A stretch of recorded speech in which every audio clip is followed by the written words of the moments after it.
Hello, hello, bonjour tout le monde, bonjour Julie. Bonjour Claire-Lise. Ah les amis, on est vraiment content de vous retrouver tout le long de cette année 2025 sur notre podcast qui s'appelle La femme christique, le courage d'une reine. Et oui, c'est un roman audio que l'on co-crée ensemble toutes les deux avec Julie tout le long de cette année sur ce sujet ô combien mystérieux de la femme christique. Mais alors, qu'est-ce que c'est la femme christique?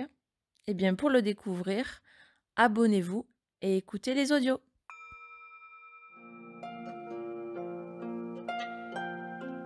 Il était une fois, l'histoire commence comme ça. J'ai le courage d'une reine.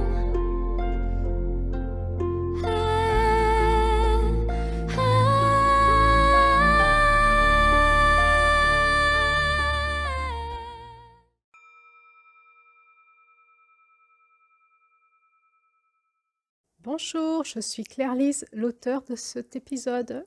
Ce roman initiatique se déroule sur 13 mois et nous sommes sur le dernier épisode du mois de mars. Notre quête avec Julie est d'explorer, avec vous aussi, les racines identitaires de la femme en France. Dans ce podcast sur la femme christique, nous explorons donc le sujet de la spiritualité de la femme en France en 2025. Bien sûr, avec Julie, nous sommes concernés, mais nous partons du principe que toutes les femmes en France sont concernées, qu'elles soient spirituelles ou pas, religieuses ou pas. Le sujet de la femme christique n'est certainement pas un sujet religieux, mais plutôt une quête identitaire et spirituelle. Dans le premier épisode du mois de mars, qui s'appelait « Enquête aux Saintes Maries de la Mer », à travers notre héroïne Adeline, nous sommes revenus peut-être là où tout a commencé pour notre pays en lien avec la chrétienté. Puis dans le deuxième épisode qui s'appelait « Jésus et les femmes », Adeline a raconté à son amie Valérie les fondements du christianisme à sa source. Enfin, dans le troisième épisode qui s'appelait « Quand les cloches sonnent à toute volée, sortir du mensonge », Adeline, dans un effort de synthèse, a tenté de nous retranscrire toute l'histoire du christianisme du Moyen-Orient jusqu'à nos jours. Ces grands balayages historiques sont là pour poser le fondement de notre culture et essayer de comprendre où nous en sommes aujourd'hui réellement.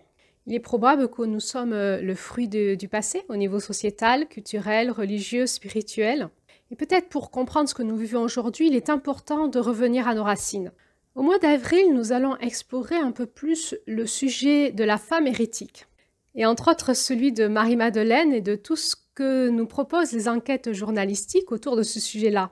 Notre désir est de se rapprocher au plus près d'une forme de réalité historique, de sortir de tout ce qui est fantasme, mythe et religieux. Alors avec Julie, nous créons ces épisodes de ce roman comme une enquête en nous-mêmes. Ce roman n'est ni une œuvre littéraire, ni une œuvre d'art, mais plutôt l'art remis au service de nos profondeurs. C'est une forme de dévoilement de nous-mêmes que nous vous proposons à travers ce roman. Dans ce dernier épisode du mois de mars, nous allons retrouver Adeline dans sa vie quotidienne de thérapeute et de femme spirituelle. Et elle va enfin rejoindre Anaë et Astrid à travers la lecture des épisodes de février et de mars du journal auquel elle s'est abonnée qui s'appelle « Les aventures d'Anaë, rendez-vous en terre profonde ». Cet épisode est un appel à la conscience dans nos cœurs. C'est pour aujourd'hui. Alors je vous souhaite une bonne écoute. Et avant, un petit rappel fondamental. Oui, alors peut-être Julie, pour ceux qui nous rejoignent en chemin, on peut rappeler que notre quête dans ce podcast s'appuie sur plusieurs référentiels spirituels, dont la roue chamanique des lunes qui nous vient des enseignants des femmes amérindiennes sur le féminin sacré, Oui. mais aussi le référentiel de la rayonnance sacrée qui nous guide sur ces fréquences christiques. Oui. Et si vous voulez en savoir plus, en fait, on avait fait ensemble en début d'année une audio d'introduction qui explique tout ça en détail. Donc cette audio, vous la retrouverez en lien dans la description sous cette vidéo. Merci Julie. Et maintenant, place au nouvel épisode.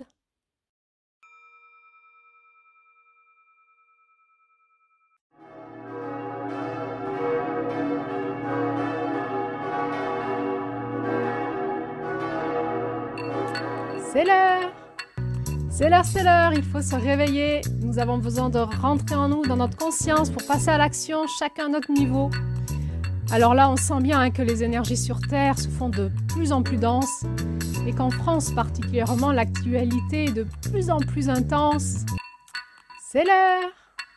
C'est l'heure, il faut se réveiller. Nous avons besoin de rentrer en nous, dans notre conscience, pour passer à l'action, chacun à notre niveau. C'est l'heure! C'est l'heure, il faut se réveiller. Nous avons...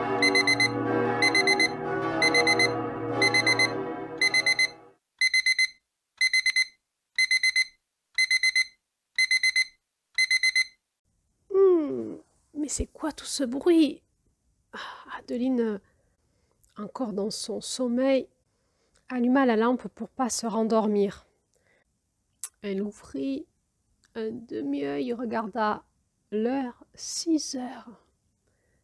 On est quel jour déjà? Ah oui, je crois qu'on est lundi matin. Mais c'est quoi là ce rêve que j'étais en train de faire? C'était ma propre voix qui me hurlait dans les oreilles de me réveiller, de revenir à ma conscience pour passer à l'action. Pour que mon inconscient fasse autant de bruit à mon réveil, c'est que j'ai un truc à comprendre là aujourd'hui. C'est l'heure de se réveiller.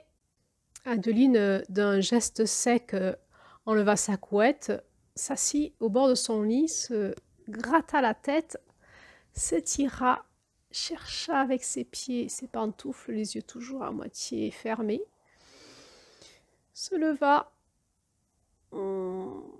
et alla ouvrir sa fenêtre et ses volets pour aérer sa pièce et descendit dans sa salle de bain pour faire sa toilette. Aujourd'hui, c'est le dernier jour de mars, pensa-t-elle en se brossant les dents. Il s'en est passé des choses ce mois de mars 2025. Elle repensa à ce phénomène étrange qu'elle avait noté, cette pleine lune de mars qui avait eu une éclipse, et phénomène étrange, cette nouvelle lune noire d'avril qui s'était passée il y a 2 jours et qui avait fait une éclipse au soleil, à midi. C'est comme si l'horloger cosmique il nous envoie des signes là. Et dans ce même laps de temps, ces 15 derniers jours de mars, l'étoile de Vénus n'avait plus été visible de la Terre. Et dans la tradition des femmes amérindiennes qu'elle suivait depuis quelques années, il était dit que c'était une période privilégiée pour aller explorer sa conscience dans son cœur. Les femmes amérindiennes parlaient alors de la spirale de la vacuité, qui était comme une spirale du changement, comme une petite mort pour renaître à un nouveau moi. Vénus va bientôt réapparaître, pensa Adeline. Elle va réapparaître comme étoile du matin, nous invitant tous à une nouvelle conscience de l'amour. Elle repensa à la dernière conversation qu'elle avait eue avec son amie Valérie. Elle s'était demandé si la parole du Christ « aime ton prochain comme toi-même » n'était pas encore une clé aujourd'hui pour retrouver le sens d'être ensemble. Tout en s'essuyant à sa serviette, dans son cerveau encore un peu embrumé, elle se disait « Vénus, l'étoile de l'amour, l'étoile du matin », l'amour comme clé pour retrouver le sens d'être ensemble. Éveille-toi à ta conscience, passe à l'action. Bon, je vais voir aujourd'hui, je serai à l'écoute, voir si j'entends des choses qui me parlent, qui peut ouvrir ma conscience à quelque chose en lien avec l'amour. Et là, son téléphone fit le petit bruit de la notification. Ah, j'ai un message sur WhatsApp de Victoire. Adeline sourit. Elle eut un petit sursaut de gourmandise. Je vais encore me régaler à converser avec Victoire toute la journée sur WhatsApp par audio interposé entre mes consultations. Victoire était une amie chère à son cœur. Elle habitait Toulouse. C'était aussi une femme célibataire. Elle avait une 50aine d'années et elle avait eu aussi un parcours très atypique. Entre autres, elle avait été championne de France d'aviron. C'était une sportive qui s'était reconvertie, elle ne savait plus trop comment. Tiens, il faudra que je lui demande de me réexpliquer, se dit Adeline. en thérapeute. Comment une sportive s'était convertie en thérapeute? C'est étrange quand même tous ces chemins de vie. Victoire n'avait pas eu une enfance très facile, hein. Et dans sa quête de guérison intérieure, elle avait rencontré elle aussi cet outil de soins vibratoires. Et c'était lors de la formation à cette méthode qu'elle s'était rencontrée avec Adeline. Et petit à petit, une amitié profonde s'était tissée entre elles. Elle adorait converser avec Victoire. Elles étaient à la fois tellement semblables et différentes, et tellement du coup complémentaires. Elles se comprenaient super bien. Elle aimait entre autres entendre le rire joyeux de Victoire au début d'une audio quand elle lui répondait. C'est vrai qu'elle s'en racontait des histoires. Avec Victoire, les conversations étaient parfois très profondes, voire spirituelles, des fois très techniques sur les méthodologies de soins ou sur les cadres thérapeutiques. Elle pouvait aussi parler de recettes de cuisine et de vin. Figurez-vous que Victoire faisait partie d'un groupe de femmes qui goûtaient des vins à Toulouse. Et elle arrivait presque par WhatsApp à lui faire sentir le goût des vins. Victoire était aussi fan de rugby. Et oui, c'était une ancienne sportive. Elle était une supportrice du stade toulousain. Elle ne loupait jamais un match de rugby. Elle allait toujours faire la fête avec ses potes toulousains. Adeline sourit. Elle aussi, elle avait été une supportrice du stade toulousain quand elle était jeune. C'était l'époque d'Intamac. Elle mettait le logo rouge et noir partout sur son agenda et il avait été même sur sa voiture. Et oui, parce que Adeline était une Toulousaine. Elle était née à Toulouse et elle y avait vécu 15 ans. Victoire l'a ramenée avec toutes ces histoires à la fougue de son enfance et de son adolescence. Le temps de toutes ses espérances sur l'avenir, sur sa vie. Elle adorait aller passer un week-end chez Victoire dans la ville rose. Là où elle avait fait ses premières grosses bêtises d'adolescente. Un sourire tendre effleura ses lèvres. J'écouterai son message plus tard, là il faut que j'aille au cabinet maintenant. En marchant dans la rue pour aller vers son cabinet, elle se rappela de leur dernière conversation. Adeline avait eu des fuites à son toit et sa maison avait eu comme des grosses larmes qui coulaient sur son mur. Fait étrange, c'était exactement là, dans sa pièce où elle méditait, ou dans une niche de son mur, elle avait mis une statue de Marie. Et devant la statue de Marie, elle avait mis un cœur en sel. Et les gouttes venaient justement tomber, ploc, ploc, ploc, devant la statue de Marie, sur ce cœur en sel, pour le faire fondre. Alors Adeline avait envoyé un message à Victoire en lui disant « Ma maison pleure comme des grosses larmes de Marie sur mon cœur en sel pour le faire fondre. » Tout d'un coup, elle sursauta. « Mais qu'est-ce que c'est que cette histoire-là? Le cœur en sel pour le faire fondre m'éveilla à l'amour. » Elle se rappela qu'elle avait papoté avec Victoire de comment elle avait sollicité un très beau artisan, charpentier, pour venir consoler le toit de sa maison. Elle sourit, elle se dit « Oh, je crois que Victoire elle veut la suite de l'histoire. » Elle sourit avec amusement, elle se dit « Ouais, j'en ai des choses à raconter à Victoire. » Un peu troublée quand même par ce démarrage de journée, elle ouvrit la porte de son cabinet.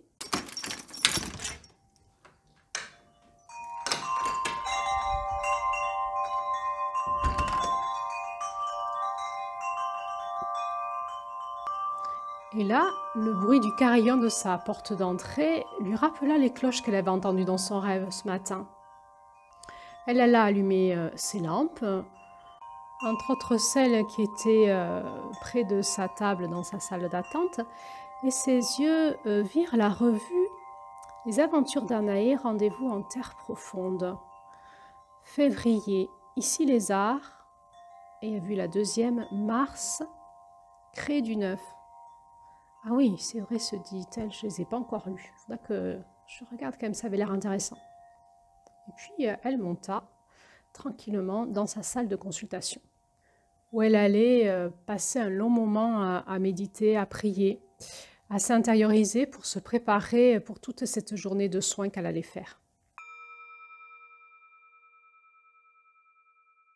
La journée passa, il était 17h45 quand Adeline entendit le carillon de sa porte d'entrée de nouveau se mettre à tinter. Cela lui indiquait que quelqu'un était en train de rentrer dans la salle d'attente.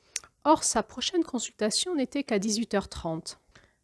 Elle avait conçu sa salle d'attente comme finalement une salle d'accueil, comme un sas de décompression, et elle invitait chaque personne à venir se ressourcer dans ce lieu à l'avance, comme se déposer. Il y avait donc des revues, mais il y avait aussi des livres.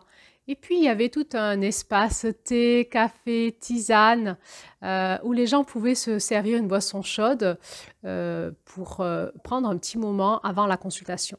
Parfois, les personnes arrivaient un quart d'heure à l'avance. Mais là, 3/4 d'heure, Adeline se demanda, mais qui c'est qui pouvait rentrer en salle d'attente? Elle était en consultation avec Monsieur Chaudron. Quel drôle de nom, se dit-elle à chaque fois. Qui était en train de lui parler, et donc elle n'allait pas l'interrompre. Mais elle tendit l'oreille pour essayer de percevoir ce qui se passait dans la salle en bas, et elle finit par entendre le bruit typique de la bouilloire électrique. Ah, se dit-elle en elle-même, ça doit être Sophia qui a dû arriver 3/4 d'heure à l'avance aujourd'hui, je ne sais pas pourquoi. Tant mieux, tant mieux. Elle va passer un bon moment avant notre consultation. Monsieur Chaudron partit, Adeline rédigea le résumé de la consultation, appela les personnes qui lui avaient laissé des messages sur son répondeur, et puis à 18h30 descendit pour aller accueillir Sophia. Elle trouva Sophia en larmes, mais elle pleurait vraiment à chaudes larmes. Elle était justement en train de se moucher bruyamment. Adeline, interpellée, s'arrêta à 1 mètre d'elle, en essayant d'écouter dans son cœur ce qui se passait pour Sophia. Elle se dit, là je crois qu'il va y avoir besoin de compassion. Sophia l'entendit arriver, tourna vers elle ses yeux rougis par les larmes et lui tombit dans les bras pour un gros hug chaleureux. Adeline ne sut pas pourquoi, mais elle repensa aux larmes qui avaient coulé pendant plusieurs semaines sur le mur de sa maison, devant la statuette de Marie, et qui avait fait fondre son cœur en sel. C'était étrange parfois combien le cerveau faisait des associations d'idées à des situations. Les larmes de Marie, sur le cœur en sel pour le faire fondre. Le charpentier qui est venu consoler mon toit. La consultation démarra et Adeline fit silence pour laisser le temps à Sophia de démarrer et de trouver ses mots. Non, mais tout va bien, c'est la revue en bas qui m'a fait pleurer. La revue? Oui, celui sur les aventures d'Anaé. En février, j'avais eu l'épisode de janvier et j'avais beaucoup aimé et aujourd'hui, je suis venue un peu en avance parce que je voulais lire la suite. J'ai fait que pleurer, c'est comme si ça avait fait fondre mon cœur. Ah ben là, Adeline se sentit très interpellée. Bon, d'abord, il fallait vraiment qu'elle lise cette revue. Fondre son cœur. Sophia était une dame d'environ 65 ans. Elle avait été maman de 3 enfants et puis maintenant elle était grand-mère. Elle avait eu un mari violent qu'elle avait fui avec ses 3 enfants et elle avait éduqué toute seule ses enfants. Elle était de foi catholique et c'était justement dans sa foi qu'elle avait trouvé toutes ses ressources pour faire face à son trajet de souffrance et à toutes les adversités qu'elle avait eues dans sa vie. Il y avait quelques années, elle avait participé au cercle de femmes qu'Adeline faisait autour des enseignements chamaniques. Et depuis, elle venait la voir régulièrement en consultation individuelle pour continuer à travailler sur son être femme, sur son être mère, sur son être grand-mère. Et puis, elle aspirait vraiment à rencontrer un homme pour l'accompagner dans ses délicieuses années de retraite. Elle s'était inscrite à des sites de rencontres, elle avait fait plusieurs rencontres et avait été régulièrement vraiment déçue. C'est un sujet qui l'a troublée et elle en parlait souvent à Adeline.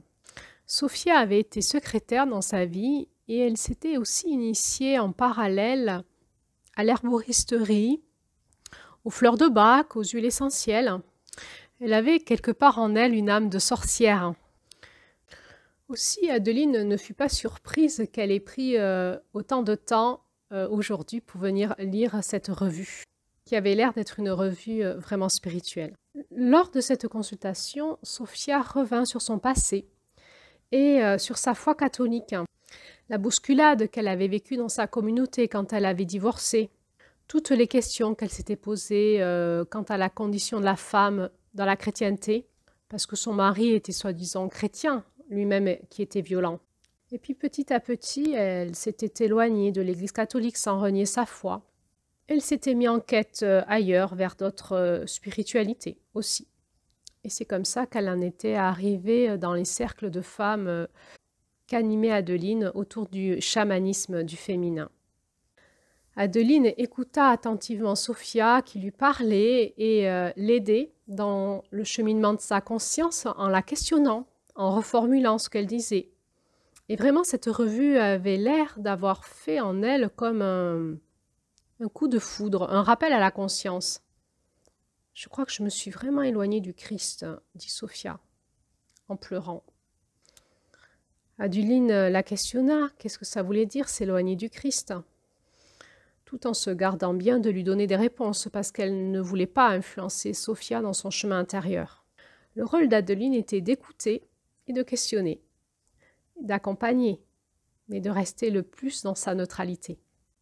La consultation toucha à sa fin et Sophia partit, retournant chez elle avec toute cette richesse intérieure. C'est comme si elle avait été labourée à l'intérieur d'elle-même, dans ses émotions, dans ses questions, dans sa conscience.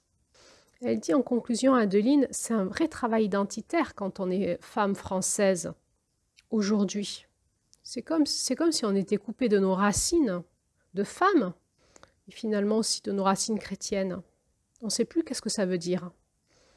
Adeline pensa au génocide des sorcières qu'il y avait eu en Europe il n'y a pas si longtemps. 2 siècles de génocide des femmes. Ça laisse des traces. L'Église catholique qui a persécuté pendant 2 siècles les femmes un peu trop femmes et libres de l'être. Mais qu'est-ce que c'est que d'être femme et libre de l'être, pensa Adeline. Et bien sûr que dans toute cette quête chamanique qu'elle avait eue pendant des années, elle avait retrouvé ses racines de femme et sa liberté à être une femme un peu sorcière des temps modernes. Après un nouvel gros hug chaleureux, rempli de câlins du cœur, Sophia repartit chez elle. Adeline clôtura sa journée, descendit dans sa salle d'attente pour partir chez elle. Elle alla éteindre ses lampes et, en éteignant la lampe près de la fameuse table dans la salle d'attente, ses yeux, de nouveau, glissèrent sur les revues. Ici, les arts créés du neuf. Elle décida que c'était le moment de prendre le temps de s'asseoir elle aussi dans sa salle d'attente et de lire ce que ces revues avaient à lui dire. Adeline ferma la revue de mars, complètement bousculée. Que c'était étrange. C'est comme si cette revue était son miroir. Mais qui était cet auteur ou cette autrice qui écrivait cette revue ? Se dit-elle, on dirait que c'est un double de moi. Les mêmes questions, les mêmes réflexions en même temps. Complètement bousculée, Adeline regarda dans tous les sens pour voir le nom de l'auteur et éventuellement un numéro de téléphone, une adresse, et elle ne vit rien. Elle bougonna en elle-même. Oh là là, encore quelqu'un qui a besoin de coaching professionnel, qui n'est pas très fort en termes de visibilité et de communication. Comment on fait pour retrouver l'auteur ? C'est marqué nulle part. On dirait qu'elle se planque. Bon, j'irai voir sur mes factures, je vais bien trouver une adresse. Je suis bien curieuse de savoir qui se cache derrière cette revue. Ça me fait vraiment chaud au cœur de voir que je suis pas seule finalement à me poser ces questions-là. Elle se souvient comment elle était tombée sur cette revue, c'était en décembre. Par le hasard des clics sur Internet, elle était tombée sur cette proposition d'abonnement qu'elle avait prise et puis elle n'y avait plus pensé. Encore une synchronicité, se dit-elle. Elle eut envie de prendre une feuille et d'écrire les mots-clés de ce qu'elle venait de lire. Ces mots qui la percutaient dans son cœur pour pouvoir y méditer, peut-être les laisser comme des graines fleurir en elle les jours qui allaient arriver. Elle nota le voile de la mariée, l'image de la Vierge Marie portant le voile, la lune associée au féminin. Ses yeux glissèrent plus loin et puis elle continua à écrire. La femme christique, est-ce un mythe ou une réalité accessible? Comme des vieux habits qu'on garde sans utilité, des habits qu'on nous aurait légués. Elle continua comme ça à écrire des phrases qui la marquaient profondément. La crainte que l'on peut avoir face aux autres femmes, celles et ceux qui ont une manière de vivre ou d'être différente, de penser ou de culture différente. On peut rapidement entrer en désaccord, voire en guerre, au lieu de se comprendre. Elle était sur la revue de février, là où Anaé se posait tout un tas de questions, entre autres sur les femmes qui ont des capacités un peu bizarres ou des dons, qui parlent avec leur ancêtre ou avec une pierre ou un arbre, certaines qui magnétisent ou d'autres qui ont des visions. Anaé se posait cette question, est-ce qu'il était possible d'avoir comme deux scènes quotidiennes, celle où la femme a des interrogations profondes et où l'autre scène où elle vit sa vie quotidienne. Et est-ce que ces deux parties pouvaient coexister? Anaïs se posait ces questions. Est-ce qu'il y a d'autres femmes qui ont envie de faire ce chemin christique? Et si oui, qui sont-elles? Sont-elles célibataires, en couple? Quel âge ont-elles? Est-ce qu'elles ont des enfants? Qu'est-ce que ça veut dire dans leur quotidien? Et Anaïs en était même arrivée à se poser la question si ça faisait partie des gènes de la femme. Et ça, Adeline, elle ne s'était jamais posé cette question. L'énergie christique dans nos gènes. Et elle continua à relire un petit peu la revue et Anaïs se demandait si c'était plus ou moins dégelé en fonction des femmes. Mais elle nota dans les gènes plus ou moins dégelé en fonction des femmes. Quelle question! Elle repensa à son cœur de celle qui avait fondu sous les gouttes d'eau, justement de la pluie de février, qui était passée par son toit. Elle était un peu troublée quand même. Elle continua un petit peu avec ses yeux à parcourir les lignes et elle tomba sur ce passage où Anaé se posait cette question. Est-ce qu'il y aurait des femmes qui auraient ce potentiel? Est-ce que ça change quelque chose dans leur vie? Et elle s'était même posé cette question. Est-ce que de réanimer ce potentiel christique en tant que femme, est-ce que c'est quelque chose de dangereux pour la femme? Est-ce que c'est là pour desservir ou pour servir, être utile au monde? Et puis cette revue de février se finissait par cette phrase impactante. La conscience éclaire la présence, la puissance du souffle et la douceur du sensible. Adeline était vraiment émue par ces mots. La conscience éclaire la présence, la puissance du souffle et la douceur du sensible. Anaé finissait cet épisode en se disant « Je ne sais pas comment incarner la femme christique, mais la conscience va éclairer ma présence et je peux me souvenir que ce qui est clair n'est pas forcément agréable, mais qu'il est nécessaire d'être mis en lumière. » Adeline était vraiment troublée, elle repensait à son rêve qui ce matin avait l'air d'insister pour qu'elle éclaire sa conscience. Elle sentait bien que cette journée venait lui parler de quelque chose, mais elle ne comprenait pas encore quoi. Elle prit la revue de mars pour continuer à écrire les phrases et les mots-clés. Et là, il eut comme un choc. On peut être éveillé dans son sommeil et endormi dans sa vie. Elle fut vraiment ébranlée. On peut être éveillé dans son sommeil et endormi dans sa vie. Bon là, je crois qu'il faut que j'aille voir mon journal intime parce qu'il y a un truc là, je ne comprends pas.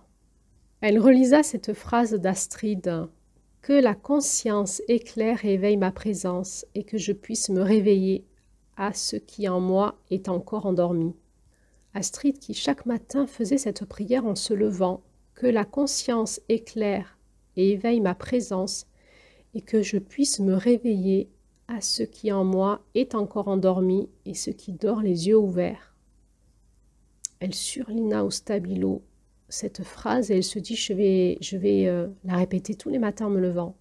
Que ma conscience éclaire et éveille ma présence et que je puisse me réveiller à ce qui en moi est encore endormi et ce qui dort les yeux ouverts. Elle ne sait pas pourquoi elle eut envie de pleurer.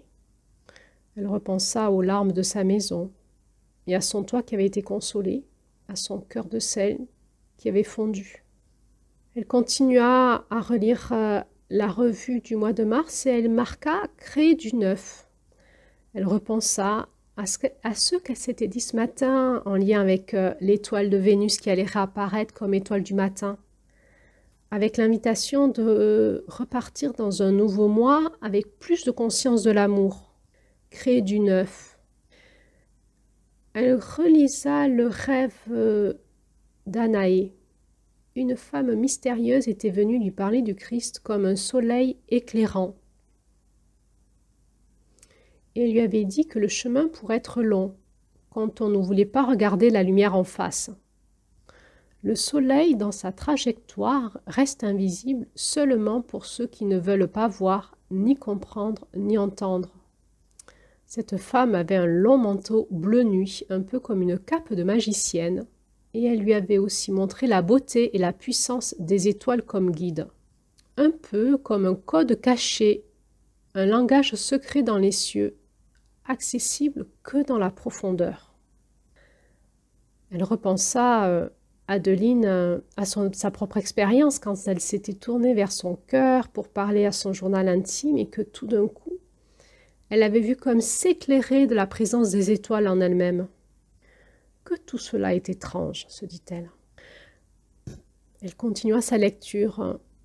Dans le rêve, Anaïs s'était retrouvée avec cette femme au bord d'un bateau sur une mer agitée, et la femme au manteau de nuit l'enseignait à partir de quelle étoile s'orienter sur terre comme en mer, en écoutant les vents pour ériger les voiles. Voilà qui est bien mystérieux, se dit Adeline. Je note, et je vais essayer de fouiller tout ça. Elle continua à lire et elle vit que Anaïs aussi s'était dit que l'énergie christique était associée à la guerre, à la mort, à l'homme, à la cruauté, à la tristesse des femmes, au masculin perdu, à la guerre entre les hommes et les femmes, entre les humains, les animaux, voire entre les humains et leur humanité. Elle repensa à sa propre longue conversation qu'elle avait eue avec Valérie, son amie, sur toute l'histoire de la chrétienté jusqu'à aujourd'hui. Et puis elle continua de nouveau à laisser glisser ses yeux sur la revue et ses yeux s'accrochèrent à cette phrase « pour entendre ce qui doit mourir pour créer du neuf ». Ah, dis donc, ça insiste grave là. Pour entendre ce qui doit mourir pour créer du neuf. Anaé avait été bousculée par cette question. Est-ce qu'il est possible d'être une femme aujourd'hui? Et est-ce qu'il est possible de parcourir ce chemin de femme christique sans appeler à la dualité, aux oppositions, sans souffrir du passé que l'on porte? Elle nota cette phrase. Est-ce la foi du féminin christique qui est mort ou qui risquerait d'être tué? Vraiment, là, Adeline était bousculée.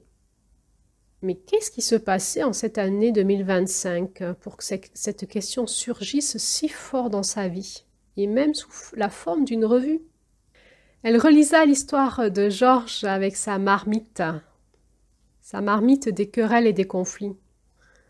Elle relisa, eh bien, imaginons une marmite pleine d'eau.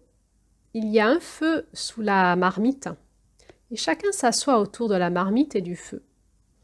Et chacun exprime toutes ses querelles et ses conflits. Il a le droit de crier, d'être en colère, de pleurer, d'être content, peu importe.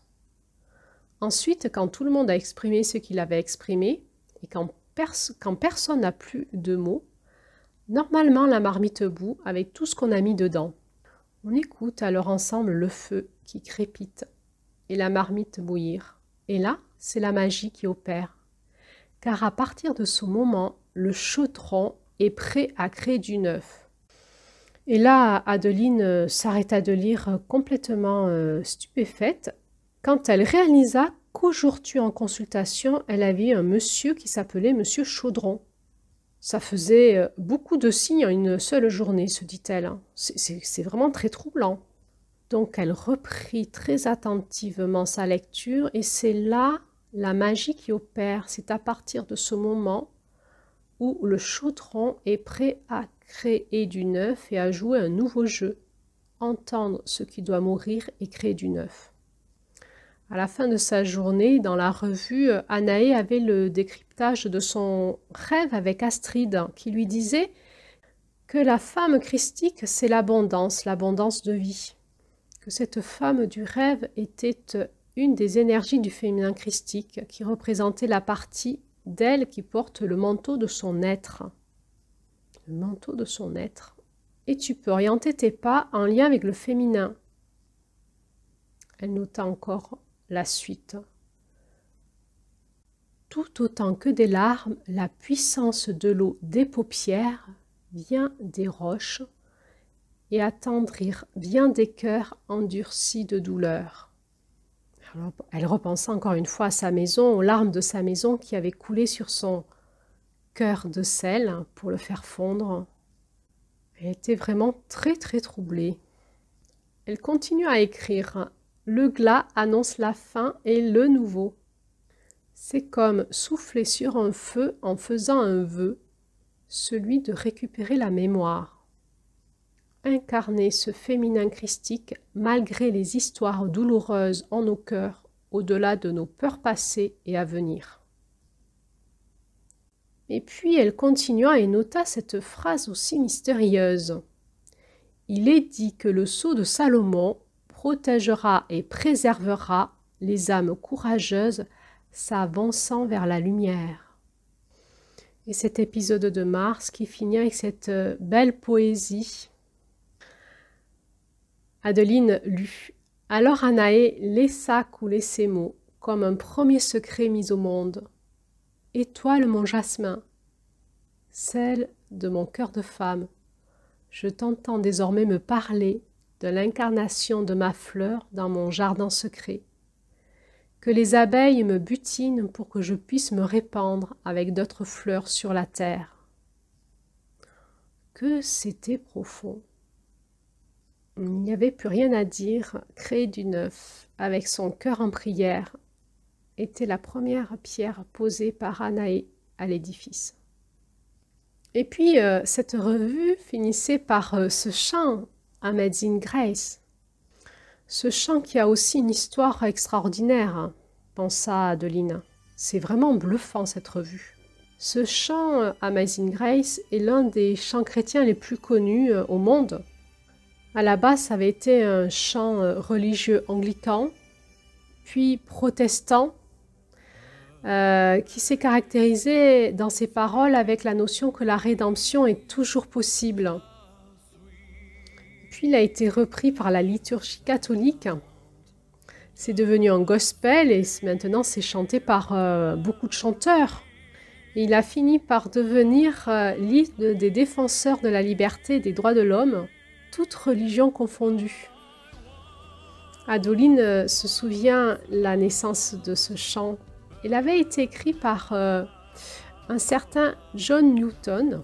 Il était né à Londres dans les années 1725. Sa mère avait été très pieuse, mais elle était morte quand il avait eu 7 ans. Et son père l'avait alors inscrit à une école privée. Mais John était un élève très têtu et indiscipliné. Il avait été renvoyé. Alors, à 11 ans, il embarque à bord d'un voilier marchand commandé par son père, où il apprend le métier de marin. Ensuite, il va s'engager dans la marine militaire, qu'il va finir par déserter, il va être rattrapé, fouetté et rétrogradé. Il va finir par quitter l'armée très amer et il va s'engager dans le commerce de la traite des Noirs. Il va alors devenir commandant d'un navire négrier. Et puis un jour, son bateau va être pris par une violente tempête. Ils vont faire un naufrage et ils vont finir par arriver à accoster sur les côtes irlandaises de manière vraiment miraculeuse. Pour John, il pense alors avoir été touché par la grâce de Dieu, comme si Dieu, par là même, lui avait envoyé un message lui faisant prendre conscience de l'être misérable qu'il était. Il va alors rencontrer un prêcheur évangéliste et il va se mettre à étudier le grec et l'hébreu et il va finir par devenir prédicateur et il va donc écrire ce chant où il décrit combien tout d'un coup, par les souffrances de sa vie, il a pris conscience du mal qu'il faisait Il a eu les yeux ouverts. Il a été touché par la grâce. En lisant la fin de cette revue, c'est comme si Adeline entendait dans ses oreilles, dans son cœur, ce chant résonner, ce chant qui est une hymne à la grâce, à la rédemption. Elle se dit, c'est extraordinaire ce chant qui est devenu mondial comme ça. Il est tellement beau, tellement habité par ce souffle, c'est la puissance de ce souffle. Alors vraiment troublée, elle respira un bon coup, ferma les yeux, écouta dans son cœur et sentit que c'était pour elle le moment d'aller dialoguer avec son journal intime. Elle n'avait pas encore fait ce mois de mars. Elle retourna dans sa salle de consultation, alluma la bougie sur son petit autel et fit silence en elle pour se reconnecter dans son cœur à cette présence, de cette flamme, de l'éternelle flamme d'amour qui habite dans son cœur. Et elle murmura « Que la conscience éclaire ma présence ». Elle sentit instantanément sa fréquence changer. C'est comme si elle devenait cette présence. Un flot d'émotions la saisit et elle dit je viens parler avec mon journal intime, Jéshua. C'est comme si un immense sourire cosmique s'alluma dans son cœur. Le sourire des retrouvailles, de la reconnexion en soi, de la bienveillance. Elle sentit ce flot d'amour inonder son cœur. Cette chaleur tellement intense tout d'un coup qu'il habitait en son centre. Et elle dit, j'ai entendu ce matin l'appel à m'ouvrir à ma conscience. J'ai écouté et vu toute la journée des signes de la vie et des synchronicités qui m'ont profondément troublée. Je comprends que j'ai à ouvrir mon cœur à l'amour, mais je ne sais pas faire autrement que ce qui est là et je ne comprends pas comment évoluer. Elle sentit tout d'un coup comme son cœur se contractait, comme une douleur qui lui arrivait dans son estomac, comme si elle était prise à défaut de quelque chose. Je ne sais pas aimer, je ne comprends rien. Elle sentit cette présence chaleureuse dans son cœur, celle de son ami Jéshua. Cette présence chaleureuse, cette chaleur en elle se transforma en rayon de lumière et tout d'un coup se transformant en une étoile vraiment très très puissamment scintillante. Elle laissa l'image s'intensifier, c'est comme si ça venait lui allumer quelque chose dans son cerveau. Elle resta un long moment dans cette présence qui lui amena une profonde chaleur dans tout son être. Elle était profondément connectée à son cœur, à l'intérieur d'elle-même. C'était comme si c'était une porte qui lui ouvrait l'accès à d'autres espaces et que dans ces espaces à l'intérieur d'elle-même, cette étoile venait réactiver sa glande pinéale quelque part dans son cerveau, un espace qui avait besoin d'être éclairé, allumé. Elle sentait que ça lui faisait vraiment du bien. À un moment, elle repensa à cette étoile du jasmin, dans ce conte, dans cette revue. Elle crut percevoir une présence féminine derrière cette étoile qui lui souriait. Et elle entendit une voix douce à ses oreilles lui dire « Bientôt, le voile se lèvera ». Elle fut profondément bouleversée par cette promesse, profondément en gratitude d'avoir cette revue qui allait arriver mois après mois dans sa salle d'attente et qui allait la guider dans son chemin intérieur comme un miroir, comme une âme sœur, comme un double d'elle-même. Elle repensa à Vénus qui allait réapparaître, l'étoile du matin, l'étoile du jasmin. Elle relit cette phrase qu'elle avait écrite en début sur sa feuille, le voile de la mariée, le voile de Marie, et résonna en son cœur cette belle poésie écrite par Anaé. Étoile, mon jasmin, celle de mon cœur de femme, je t'entends désormais me parler de l'incarnation de ma fleur dans mon jardin sacré. Que les abeilles me butinent pour que je puisse me répandre avec d'autres fleurs sur la terre. Touchée par la grâce, elle entendit en son cœur retentir ce chant. Amazing Grace, mais en français. Il était tard, elle allait rentrer chez elle. Demain, c'était le 1er avril. Et c'est donc avec ce chant qu'elle allait basculer vers ce mois d'avril. Mais qu'est-ce qu'il allait se passer au mois d'avril, se demandera-t-elle. Et elle se dit qu'elle allait encore avoir beaucoup de choses à raconter à son amie Victoire sur ses propres aventures de femme en chemin et aussi à son amie Valérie et Sylvie. Ces deux femmes qui allaient venir la voir en ce mois d'avril pour qu'elle raconte l'histoire de Marie-Madeleine, histoire secrète. Que les abeilles me butinent pour que je puisse me répandre avec d'autres fleurs sur la terre. Créer du neuf. Elle repensa aux cloches qui sonnaient à toute volée ce matin dans son rêve comme pour annoncer une bonne nouvelle. Et elle ouvrit son cœur pour écouter un peu plus en présence les paroles de ce beau chant en français. Infini de notre Dieu qui un jour m'a sauvé. J'étais perdu, errant de lieu en lieu, quand il m'a retrouvé,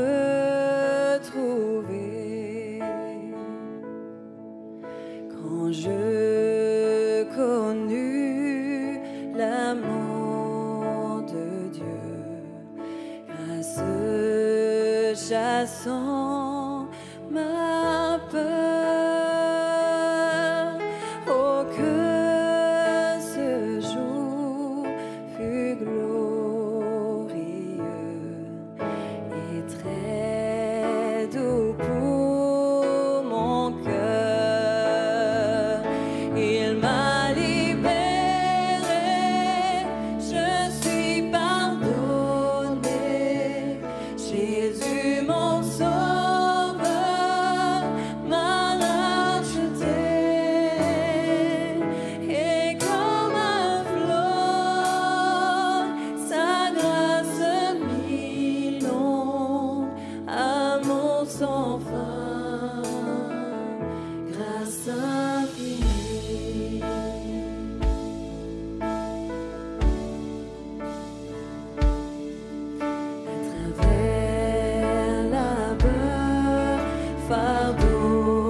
Et voilà, cet épisode est terminé et le mois de mars aussi. Nous allons basculer vers le mois d'avril et il y aura aussi plusieurs épisodes. Suivant l'enseignement amérindien que nous suivons en lien avec le féminin sacré, la lune d'avril nous propose une exploration du monde de l'âme. C'est donc à travers ce prisme que nous allons étudier et explorer le sujet de la femme christique en nous-mêmes. Et entre autres, nous allons commencer à aborder le sujet de la femme hérétique. Alors, restez à l'écoute. Pour ceux qui nous découvrent, je rappelle que vous êtes avec Claire-Lise et Julie, artistes du renouveau.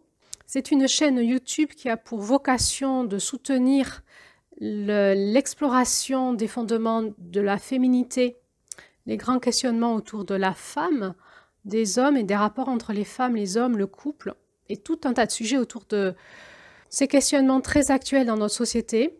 Actuellement, les artistes du renouveau proposent 2 podcasts, un donc sur la femme christique, celui-ci, et un autre sur les 13 dynamiques du féminin sacré de la Terre, qui est un podcast qui est en rediffusion sur notre chaîne YouTube, Claire-Lise et Julie, les artistes du renouveau. Nous espérons que ce que nous vous proposons suscite en vous curiosité, questionnement, quête de sens, et nous avons hâte de pouvoir converser avec vous. Donc postez-nous sur nos audios, sous nos audios, vos commentaires. Dites-nous où vous en êtes avec nous. Est-ce que ce que nous vous proposons fait sens pour vous? Avez-vous des questions? Nous désirons co-créer avec vous la suite des épisodes et nous sommes en attente de votre présence avec nous. Merci si vous avez apprécié cet épisode et ceux d'avant de liker, éventuellement de les partager.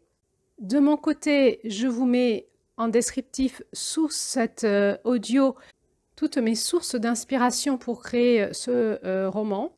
Vous pouvez nous retrouver aussi sur Facebook et Instagram et Spotify. Et avant de vous quitter, je voudrais vous dire un petit secret. Nous savons avec Julie que le sujet de la femme christique est un sujet qui génère beaucoup de résistance, car il y a beaucoup de confusion, de manipulation, d'amalgame. Et vous savez quoi? Même en nous, c'est pas facile d'explorer. Alors, restez avec nous, partagez avec toutes les femmes qui pourraient être susceptibles d'être intéressées par cette quête de clarification, tous les hommes aussi qui pourraient s'intéresser à ce sujet. Et je vous dis à bientôt pour le mois d'avril. Merci pour votre écoute. C'était Claire-Lise pour les artistes du renouveau.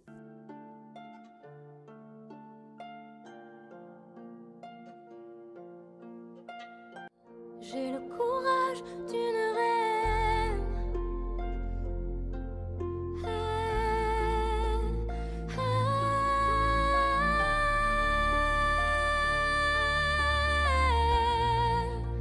Le courage d'une reine.